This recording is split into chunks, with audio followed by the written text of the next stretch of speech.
2017 में आपने जसराने से विधायक के लिए टिकट मांगी थी। 2022 चूज़ करेंगे या 2024 लोकसभा, क्योंकि चंद्रसेन यादव पार्टी की गाइडलाइंस के मुताबिक रिटायरमेंट जनता पार्टी के जिला अध्यक्ष मानवेंद्र सिंह लोधी, हम उनका स्वागत करेंगे। ऐसा लगता है आप लोगों को, चूंकि आपके सांसद ने खुलकर अधिकारियों की शिकायत की कि कैसे ओवरब्रिज का और आरओबी का उद्घाटन हो गया, ये सारी चीज़ें खुल के सामने आई। नूतन राठौर गाय वगाए कहती रहती है, मनीष असीजा से उनकी पटती नहीं है। और कहीं 2017 में योगी सरकार थी, 2019 के चुनाव में आपको सबसे बड़ी सफलता के फिर 1991 में वो लगातार भारतीय जनता पार्टी से जुड़े रहे। हाँ, मैं समझता हूँ 24 हम लोग पार्टी को अगर नया चेहरा चाहिए, क्या मानवेंद्र सिंह लोधी उस दौड़ में शामिल होंगे या 2022 में जसराना से?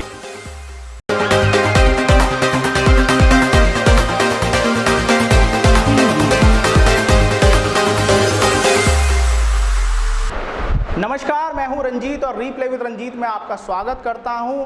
रीप्ले विद रंजीत में आज हमारे साथ हैं फिरोजाबाद भारतीय जनता पार्टी के जिला अध्यक्ष मानवेंद्र सिंह लोधी।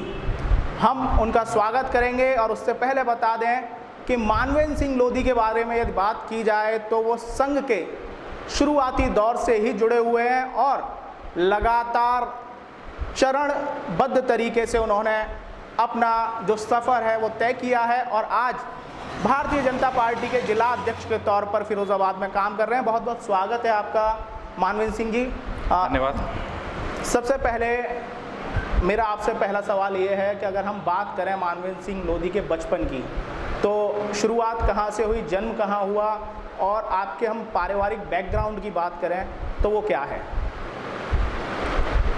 मैं आपको अपना जो एक विस्तृत परिचय है जो आपने पूछा है उसके बारे में ज़रूर बताऊंगा मैं आपको।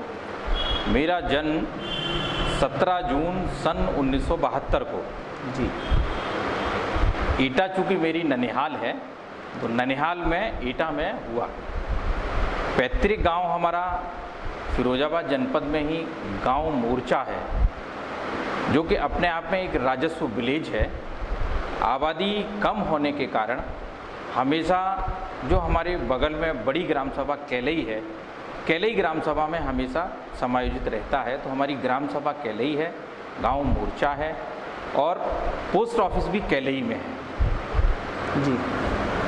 उसके अलावा जो दूसरा हमारा पता है वो शिकोहाबाद में है जी। 465 शंभू नगर शिकोहाबाद, जिसमें हम वास करते हैं। दोनों ही जगह रूटीन में रहना होता है, गांव में और शिकोहाबाद जी। चूँकि एटा ननिहाल था तो ननिहाल में मेरा जन्म हुआ। और फादर हमारे नारायण महाविद्यालय जो शिकोहाबाद में है वहाँ प्रोफेसर सन 1968 से फादर हमारे एमएससी फिजिक्स से उन्होंने आगरा कॉलेज आगरा से किया और वो उस समय टॉपर रहे थे। उसके बाद वो एमएससी करने के बाद तुरंत ही उन्हें जॉब नारायण महाविद्यालय में एसोसिएट प्रोफेसर के तौर पे, लेक्चरर के तौर पे, वो उनका पूरा जीवन नारायण महाविद्यालय में रहा जी। तो इस कारण से चूँकि मोर्चा के निवासी थे फादर, यहाँ नौकरी में रहे, तो सन 1968 से शिकोहाबाद में वो एक हमारा रेजिडेंट शिकोहाबाद में जी। सन 72 में अपना मकान फादर ने बना लिया, जिसमें आज भी हम शंभू नगर में रह रहे हैं। पूरी फैमिली फिर शिकोहाबाद में रही। प्रतिदिन का आवागमन शुरू से फादर हमारे प्रतिदिन गांव से उनका अप एंड डाउन हमेशा रहा है, अब भी है। गांव का लिंकअप कभी नहीं ब्रेक हुआ। हमारी बेसिक एजुकेशन जो शिकोहाबाद में नगर पालिका में ही है वो विद्यालय, बाल विद्या मंदिर, उसमें बेसिक एजुकेशन, प्राइमरी एजुकेशन हमारी कक्षा 5 तक की वहाँ हुई। उसके बाद नारायण इंटर कॉलेज से हमने इंटरमीडिएट किया जी। हाई स्कूल तक 10th तक साइंस स्कॉलर रहा मैं। उसके बाद 11th और 12th मैंने साइड चेंज करके एग्रीकल्चर का स्टूडेंट रहा। उसके बाद बीएससी एजी नारायण महाविद्यालय से की। उसके बाद मैं एमएससी में एडमिशन, एमएससी इन एग्रीकल्चर में एडमिशन मैंने चंद्रशेखर आज़ाद एग्रीकल्चर यूनिवर्सिटी कानपुर में एडमिशन लिया। और वहाँ से मैं सन 1996 में 6 दिसंबर 1996 को मेरी थीसिस का वाइवा हुआ था। उस समय मेरी एमएससी कंप्लीट हुई थी। करने के बाद मैं एमएससी एजी करके घर आ गया। चूँकि अब मैं थोड़ा सा अपने परिवार भाई बहन के बारे में और बता दूं। 3 भाई हैं हम, 2 बहन हैं। एक बहन सबसे बड़ी है, एक सबसे छोटी, बीच में 3 भाई हैं। दूसरे नंबर के भाई, उनकी एजुकेशन भी शुकोहाबाद में उसी नगर पालिका के विद्यालय में हुई। उसके बाद वो 6th क्लास उन्होंने सैनिक स्कूल भूराखाल से उन्होंने 12th किया। और उसके बाद एमबीबीएस में उनका एडमिशन मेडिकल कॉलेज झांसी में हुआ। एमबीबीएस करने के बाद नौकरी में वो इस समय एसीएमओ मैनपुरी हैं। काफ़ी लंबा समय उन्हें जॉब में हो गया। तीसरे भाई की बेसिक एजुकेशन भी उसी विद्यालय में हुई। सारे हम 5 भाइयों की एजुकेशन उसी बेसिक विद्यालय जो नगर पालिका का जी जी। उसके बाद अलग अलग रहा। जी। छोटा भाई उसके बाद वो नारायण कॉलेज 12th तक रहा। फिर उसके बाद दयालबाग डीम्ड यूनिवर्सिटी से उन्होंने ग्रेजुएशन, पोस्ट ग्रेजुएशन जी, और उसके बाद बीएड भी उसने किया, पीएचडी भी की जी। और वो आईबी में चला गया। इंटेलिजेंस ब्यूरो में इन्वेस्टिगेशन ऑफिसर के पद पर उसकी तैनाती हुई।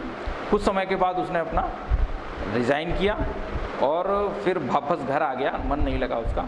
फिर बेसिक एजुकेशन में उसकी पोस्टिंग हो गई।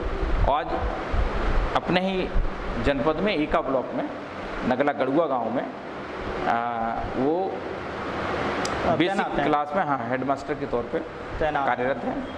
सिस्टर हमारी बड़ी वो सरदार पटेल इंटर कॉलेज मेरठ में केमिस्ट्री की लेक्चरर हैं। छोटी अभी उसको जॉब नहीं मिला है, वो है।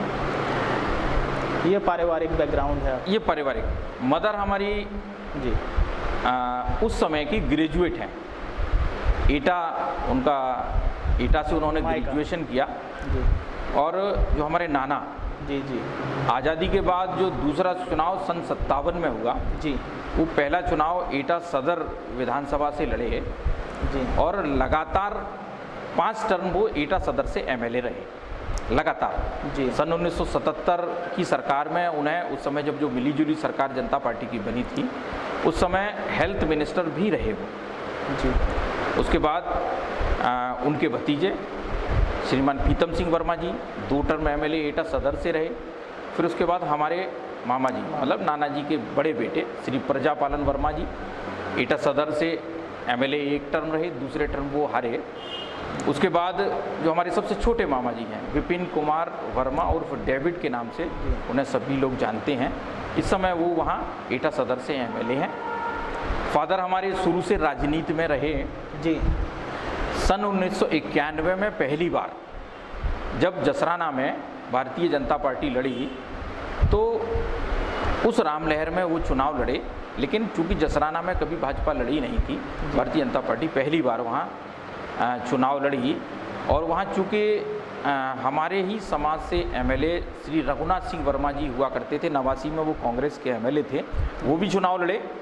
वोट 2 जगह डिस्ट्रीब्यूट हुआ और चुनाव फादर हमारे हार गए। उसके बाद 1993 में जो उपचुनाव हुआ, 1993 के उपचुनाव में बड़ा दुर्भाग्य रहा कि सपा और बसपा का गठबंधन था। उस गठबंधन के चलते सिर्फ 2700 वोट से फादर हमारे चुनाव हारे। उसके बाद फिर उपचुनाव रहा, उस समय उपचुनाव के दौर रहे, टर्म पूरे नहीं हुए। 1996 में पार्टी ने टिकट काट दिया था, श्रीमती अनीता राजपूत जी को चुनाव जसराना पे लड़ाया गया था, फादर उनके साथ रहे, चुनाव नहीं लड़े। उसके बाद 2002 जब माननीय बाबूजी श्रीमान कल्याण सिंह जी भारतीय जनता पार्टी से अलग हुए और राष्ट्रीय क्रांति पार्टी उन्होंने जब बनाई थी तो उस समय भारतीय जनता पार्टी ने फिर से उन्हें चुनाव वहाँ लड़ाया जसराना पे, और वही चूँकि बाबूजी की पार्टी से प्रत्याशी वहाँ नरेश प्रसाद यादव जी थे, वोट का डिस्ट्रीब्यूशन हुआ। उस समय भाजपा के सभी मैक्सिमम लोग हारे थे। मामा भी हमारे महाराजा से लड़ाए गए थे, श्री प्रजापालन वर्मा जी, वो भी चुनाव हारे थे। उसके बाद थोड़ा सा राजनीतिक उसमें ब्रेक रहा। 2007 में फादर ने टिकट मांगी फिर से, लेकिन वो जसराना की सीट गठबंधन के तहत जनता दल यूनाइटेड के कोटे में चली गई और वहाँ जनता दल यूनाइटेड के प्रत्याशी चुनाव लड़े। जी। अब जहाँ तक मैंने अपना जो ब्रेक किया 1996 में मैंने MSc AG करने के बाद, मैं एक सवाल इस पे आपसे ये पूछना चाहूँगा, क्योंकि इतना लंबा पॉलिटिकल बैकग्राउंड रहा है आपका, और कही जाए तो ये पॉलिटिक्स जो है वो ननिहाल से आपको मिली है, राजनीतिक पृष्ठभूमि जो रही है आपकी वो ननिहाल की रही है।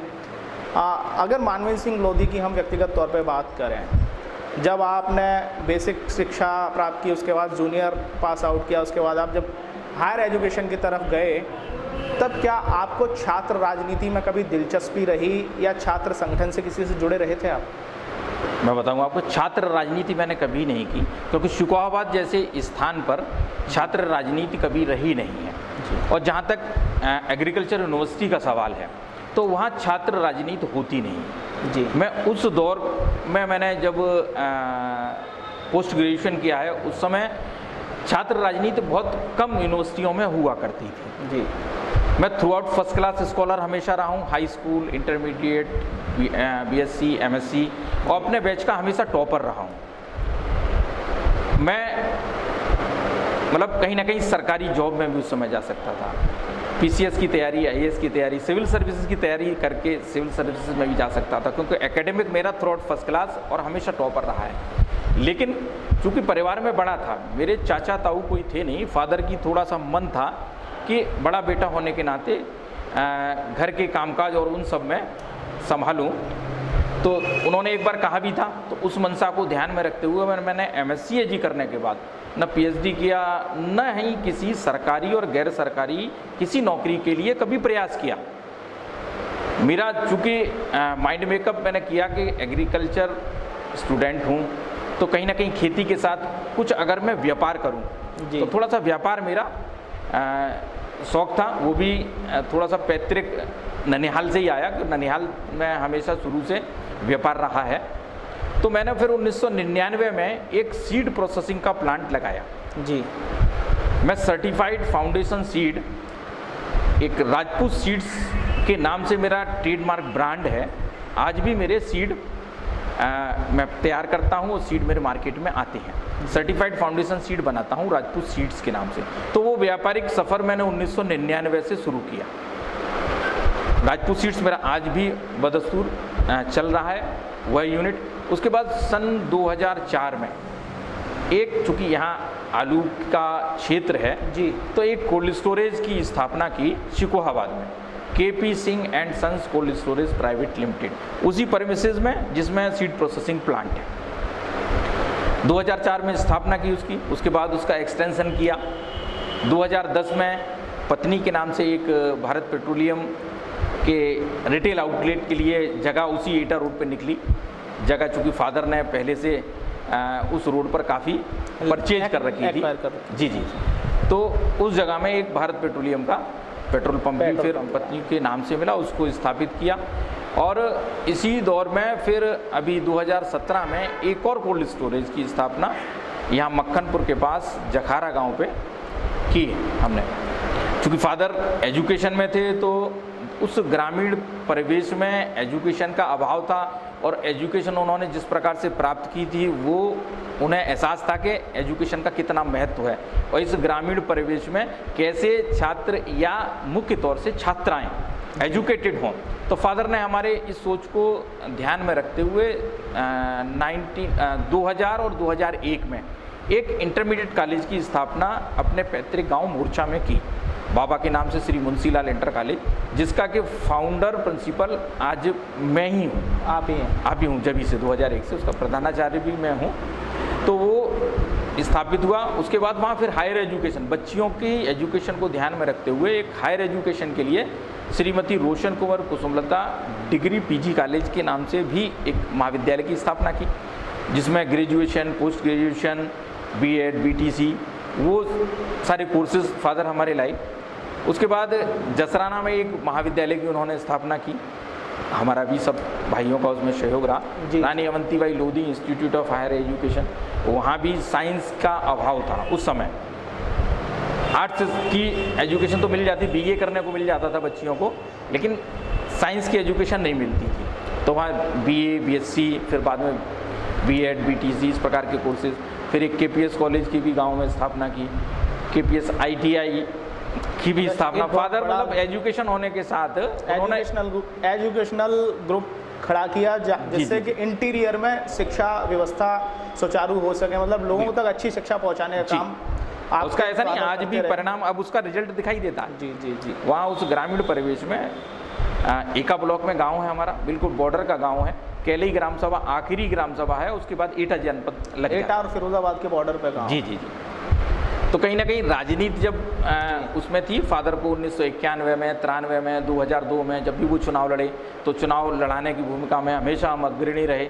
जहाँ तक विचार परिवार हमारा जो राष्ट्रीय स्वयंसेवक संघ है उससे जुड़ने का सवाल है, मैं कक्षा 3 में जब पढ़ता था तो हमारे दीक्षित जी, अशोक दीक्षित जी थे, वो घर के पीछे ही शाखा लगाया करते थे, तो हम उस शाखा में जाते थे जब कक्षा 3 में थे। जब हमने संघ से जुड़ने की शुरुआत वहाँ से जी जी, उस समय ध्वज प्रणाम किया जब हम कक्षा 3 में पढ़ते थे।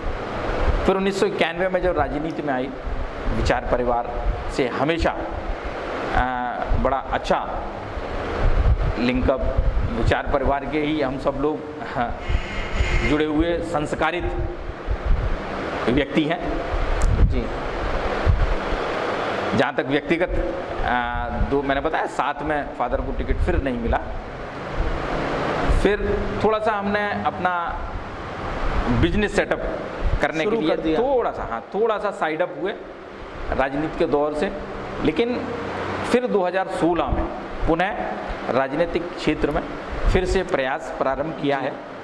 जब बाबूजी कल्याण सिंह ने राष्ट्रीय क्रांति पार्टी बनाई थी, उस समय आप भाजपा के साथ में थे या आरकेपी के साथ चले गए थे? कभी भी हम बाबूजी के साथ नहीं गए। उन्होंने 2 टर्म जब भाजपा से अलग होकर अपनी राजनीतिक पार्टी बनाई तो कभी भी उनके साथ नहीं गए, भारतीय जनता पार्टी में ही रहे। जी। अगर आज के परिदृश्य में हम बात करें, ये तो आपका पृष्ठभूमि हो गई किस तरह से आप जसराना के एक छोटे से गांव से, जो आपके फादर शिक्षक थे, उसके बाद से स्टेप बाय स्टेप ननिहाल से आपको राजनीतिक बैकग्राउंड मिलता है और उसके बाद आप इंटरेस्टेड होते हैं जब आपके फादर चुनाव लड़ते हैं। अगर हम व्यक्तिगत तौर पर मानवेंद्र सिंह लोधी की बात करें, अगर मेन स्ट्रीम में एंट्री आपकी भारतीय जनता पार्टी में कब हुई और किस तरह से हुई, और अगर हम बात करें इस परिदृश्य में रोल मॉडल आपका कौन था उस समय भारतीय जनता पार्टी में? देखिए बताऊं, राजनीतिक टेस्ट की जहाँ तक बात करें तो वो शुरू से रहा जी। जब एजुकेशन में थे, जब पढ़ाई कर रहे थे, उस समय ऐसा नहीं हमने अपना एक आगे हमको करना क्या है, तो हमने जो विचार बनाया पापा के थोड़े से उनके निर्देश या उनकी भावनाओं को समझ के, तो हमने किसी भी सरकारी जॉब करना फिर पसंद नहीं समझा। हमने फिर अपना माइंड मेकअप किया कि हम पहले अपने आप को एक अच्छा व्यापारी बनाएं, व्यापार में जाएंगे। उसके बाद कहीं ना कहीं फादर अभी राजनीति में है, आगे के उसमें राजनीति भी शुरू से टेस्ट में था और राजनीति में जाने का मन शुरू से था। मैंने कहा नहीं, आप 1991 में, उस समय मैंने हाई स्कूल करने के बाद ग्रेजुएशन में एडमिशन लिया था, सॉरी इंटरमीडिएट करने के बाद ग्रेजुएशन में मैंने एडमिशन लिया था, तो तभी से राजनीतिक टेस्ट हमेशा रहा। फादर को चुनाव लड़ाने में हम हमेशा अग्रणी रहे। उस समय भी पार्टी के कार्यक्रमों में, कहीं रैलियों में जाना है, कहीं और कोई कार्यक्रम कराने, हमेशा अग्रणी रहे हैं। राजनीति नहीं है। जहाँ तक व्यक्तिगत आप कहें तो सन 2016 में जी, 2016 से फिर से मैं अपने भारतीय जनता पार्टी के प्लेटफॉर्म पे फिर से थोड़े से जिसे कहेंगे कि मतलब जुड़े हमेशा रहे, अति सक्रिय भूमिका में। फिर हमने 16 से फिर प्रारंभ किया। 17 में मैंने विधानसभा चुनाव जसराना से लड़ने के लिए टिकट भी मांगा था, दुर्भाग्य से टिकट नहीं मिला, तय नहीं हुआ। लेकिन पार्टी ने मुझे 2018 में इस ज़िले का जिलाध्यक्ष मुझे बनाया। उससे पहले मैं पिछड़े मोर्चे का ज़िले का संयोजक था। उससे अध्यक्ष बनने से जब संयोजक था, फिर क्षेत्रीय टीम का जब गठन हुआ तो मुझे क्षेत्रीय टीम की कार्य समिति में सदस्य बनाया गया। कार्य समिति के सदस्य रहते हुए मुझे यहाँ जिलाध्यक्ष बनाया गया। फिर जहाँ तक संगठनात्मक संरचना जो 19 में फिर से बनी, उस संरचना में पार्टी ने पुनः फिर मुझे इस जिले की जिम्मेदारी सौंपी और उसको बखूबी मैं निभा रहा हूँ और पार्टी की सेवा में लगा हूँ। अगर बात करें हम, आप जिला अध्यक्ष बनते हैं भारतीय जनता पार्टी के, उसके बाद से आपको 2018 के बाद 2019 का चुनाव मिलता है।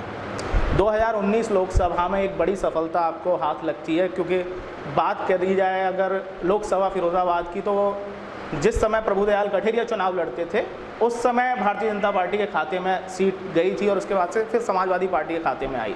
लेकिन आप जिला अध्यक्ष बने 2017 में, योगी सरकार थी। 2019 के चुनाव में आपको सबसे बड़ी सफलता के तौर पर लोकसभा की सीट मिलना हुआ।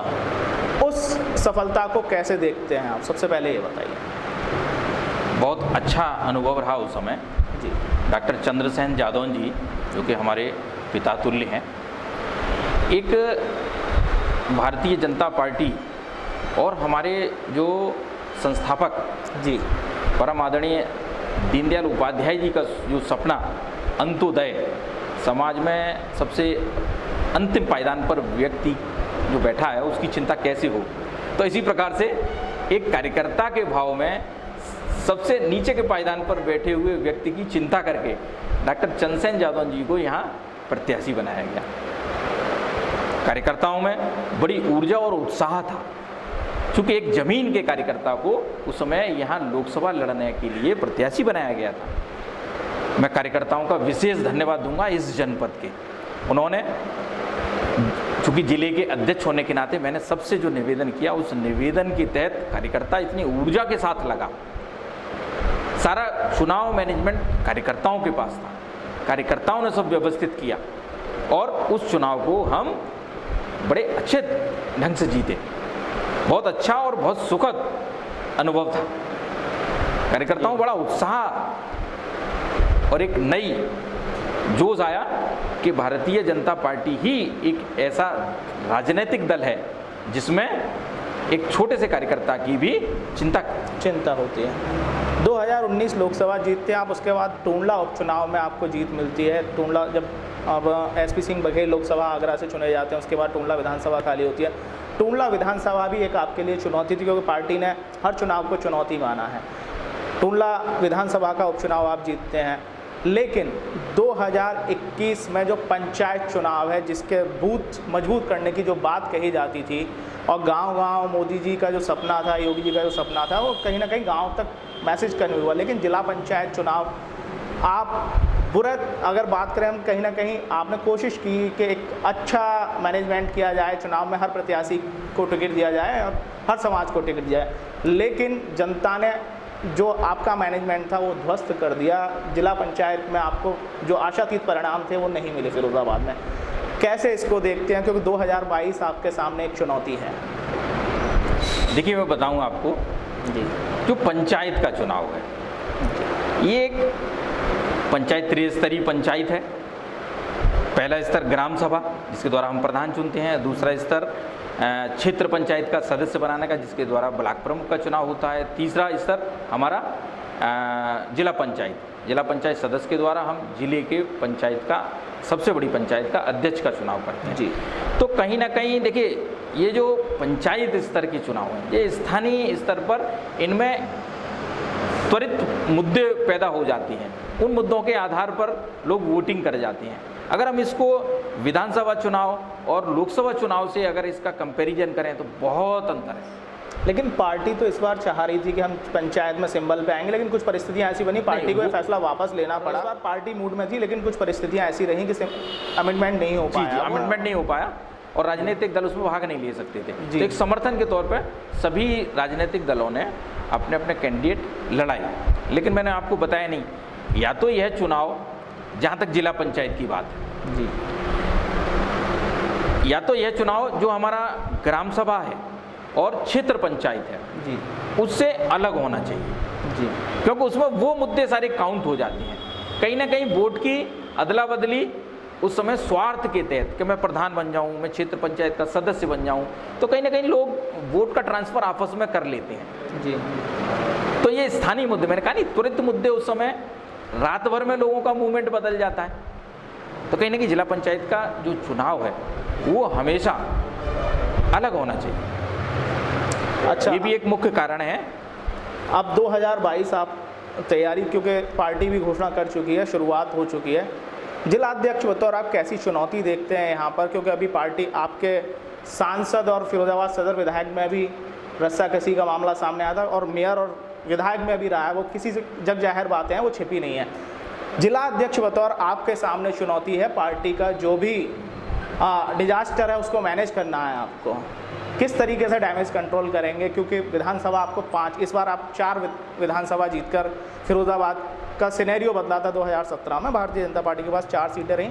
अब क्योंकि मानवेंद्र सिंह लोधी जिलाध्यक्ष और जिलाध्यक्ष के सिर पर सहरा बनता है जीत और हार का, कैसे देखेंगे, क्या रणनीति रहेगी? एक पहले तो मैं बताऊं आपको, हमारी पार्टी में किसी प्रकार की कोई कंट्रोवर्सी या वो नहीं है जी, ऐसा लगता है आप लोगों को, चूंकि आपके सांसद ने खुलकर अधिकारियों की शिकायत की कि कैसे ओवरब्रिज का और आरओबी का उद्घाटन हो गया, ये सारी चीज़ें खुल के सामने आई। नूतन राठौर गाय वगाए कहती रहती है, मनीष असीजा से उनकी पटती नहीं है, और कहीं ना कहीं सामने फ्रिक्शंस तो है।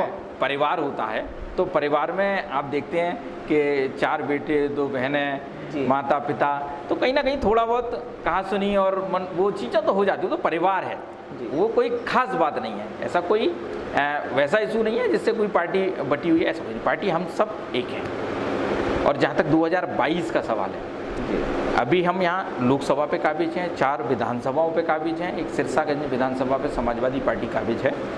मैं आपको पूर्ण विश्वास दिलाता हूँ कि इस बार वो जो हम 5वीं विधानसभा जिस पर हम काबिज नहीं हैं, वो विधानसभा भी भारतीय जनता पार्टी के पाले में होगी। हम 5 विधानसभाएं इस जनपद में जीतेंगे जी। अभी जेपी नड्डा जी जो राष्ट्रीय अध्यक्ष हैं, उन्होंने मीटिंग्स शुरू कर दी हैं। आप लोगों के पास कोई क्या मैसेजेस हैं, किस तरीके से आप लोग पार्टी संगठन को फिर से मजबूत करेंगे? क्या टिप्स हैं, किस तरह से गांव-गांव जाकर बात चल रही है कि भाई क्योंकि कोरोना की जो दूसरी लहर है उससे कहीं ना कहीं सरकार और पार्टी दोनों की छवि को एक नुकसान पहुंचा है, क्या कहना है आप? मैं आपको बताऊं, अगर जहां तक आप राजनीतिक दलों की बात करें तो केवल भारतीय जनता पार्टी ही एक ऐसा राजनीतिक दल है जिसका संगठन नीचे बूथ तक है जी। हमारे प्रत्येक बूथ पर 21 की हमारी बूथ की कार्य समिति है, और उसके बाद हमारा क्लस्टर जिसे हम शक्ति केंद्र कहते हैं, पूर्व में इसका नाम सेक्टर था, 3 से लेके 6-7 बूथ तक को मिला के हमारा क्लस्टर शक्ति केंद्र है। शक्ति केंद्र पर शक्ति केंद्र का संयोजक, शक्ति केंद्र के प्रभारी हैं। उसके बाद हमारा करीब 70 से लेके 100 बूथ तक का एक मंडल है जी। उसके बाद फिर जिले की यूनिट। संगठनात्मक तौर पर भारतीय जनता पार्टी ही एक ऐसा अकेला राजनीतिक दल है इस समय जो देश भर में जिसका संगठन बूथ तक है। बिल्कुल। उत्तर प्रदेश में भी संगठन की स्थिति बहुत मजबूत है। हमारे जहाँ तक फिरोजाबाद का सवाल है, कोई भी बूथ ऐसा नहीं है जिस पे हमारे बूथ का गठन नहीं है। 100% बूथ पर हमारा बूथ का गठन है। आदरणीय प्रदेश के हमारे अध्यक्ष श्रीमान स्वतंत्र देव सिंह जी और प्रदेश के महामंत्री संगठन आदरणीय सुनील बंसल जी के नेतृत्व में हम लोग, और बीच में हमारे जो क्षेत्र की इकाई है, जिस क्षेत्र में आदरणीय श्री रजनीकांत महेश्वरी जी क्षेत्रीय अध्यक्ष हैं हमारी, और माननीय बंसल जी के सहयोग में 2 सह संगठन मंत्री आदरणीय भवानी सिंह जी भाई साहब, जिनका दुखद अभी निधन हुआ है, वो स्थान रिक्त है इस समय, और दूसरे आदरणीय श्रीमान करमवीर सिंह जी भाई साहब जो सह संगठन मंत्री के तौर पर पश्चिम क्षेत्र और ब्रज क्षेत्र की पूरी मॉनिटरिंग कर रहे हैं। इन सभी नेतृत्व के सानिध्य में संगठन पूरी तरीके से चुस्त और दुरुस्त है। संगठन में कहीं कोई किसी प्रकार की ढील नहीं है।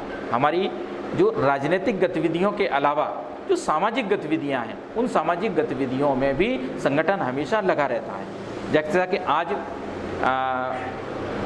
जो हमारे केंद्र की सरकार, आदरणीय मोदी जी की सरकार के जो 7 वर्ष पूर्ण हुए हैं, उसको भी हम एक सेवा संगठन के रूप में मना रहे हैं। आज हमारे जिले के सभी जितने मोर्चे हैं, युवा मोर्चा, पिछड़ा मोर्चा, महिला मोर्चा, अनुसूचित मोर्चा, अल्पसंख्यक मोर्चा और हमारे जिले की जो मेन बॉडियां हैं, वो सब मिलकर आज ब्लड डोनेशन का काम कर रहे हैं। कल जो हमने क्लस्टर बताया, शक्ति केंद्र पर, प्रत्येक शक्ति केंद्र पर एक गांव को चयनित करके हमारे सभी जिले के पदाधिकारी, नेतागण, विधायक, चेयरमैन, सांसद, निगम बोर्ड के चेयरमैन, सभी लोग कल निकलेंगे, एक गांव में जाएंगे और वहां सेवा के रूप में कोई ना कोई सेवा का कार्य करेंगे। क्योंकि इस समय कोरोना का जो काल चल रहा है, उसके तहत लोगों को वैक्सीन लगाने के लिए मोटिवेट करना, गांव में सैनिटाइजेशन कराना, गांव में मास्क का वितरण करना, गांव में कोरोना दवा की किट का वितरण करना, काढ़े का वितरण करना, या जो गरीब लोग हैं उनको राशन का वितरण करना, इस प्रकार का सेवा का कार्य कल हम लोग करेंगे। हाँ, मेरा आपसे अगला सवाल ये है कि मुख्य प्रतिद्वंदी के तौर पर जनपद में आप कौन सी पार्टी को देखते हैं? क्योंकि वैसे देखा जाए प्रदेश में तो समाजवादी पार्टी इस समय मुख्य प्रतिद्वंदी के तौर पर भाजपा के उभर रही है, लेकिन कांग्रेस और बसपा की हम बात करें, आप इन तीनों पार्टियों में से जनपद में किसे देखते हैं? कौन आप? देखिए, जनपद में इस समय जी जनपद में इस समय मुख्य विपक्षी पार्टी के रूप में समाजवादी पार्टी है जी। बहुजन समाजवादी पार्टी 1-2 सीट पे ट्रायंगुलर बनाने के लिए हो सकती है, नहीं मुख्य मुकाबला इस समय इस जनपद में समाजवादी। मेरा आखिरी सवाल आपसे ये है कि आपने 91 से राजनीति में दखल शुरू कर दिया, दिलचस्पी आपकी शुरू से रही, आपके राजनीतिक आदर्श कौन रहे हैं? मतलब किसको आप फॉलो करते हैं या किसकी विचारधारा आपको सबसे अच्छी लगी? हम लोग जो हमारे पार्टी के आराध्य और संस्थापक हैं पंडित दीनदयाल उपाध्याय जी और डॉक्टर श्यामा प्रसाद मुखर्जी, उनके बताए हुए पद चिन्हों पर, वो आपकी विचारधारा होगी। एक रोल मॉडल, कोई भी व्यक्ति, जैसे मैं पत्रकार हूँ, एक पत्रकार मेरे सामने कोई रोल मॉडल है, उनको देख के मैं आगे बढ़ा। अगर पॉलिटिकल लीडरशिप की बात करें तो ऐसा कौन सा पॉलिटिकल शख्सियत रही जो आपको बहुत पसंद? मैं बताऊं आपको जी, भारतीय जनता पार्टी में जो हमारा शीर्ष नेतृत्व है, वो सब अपने आप में मॉडल है।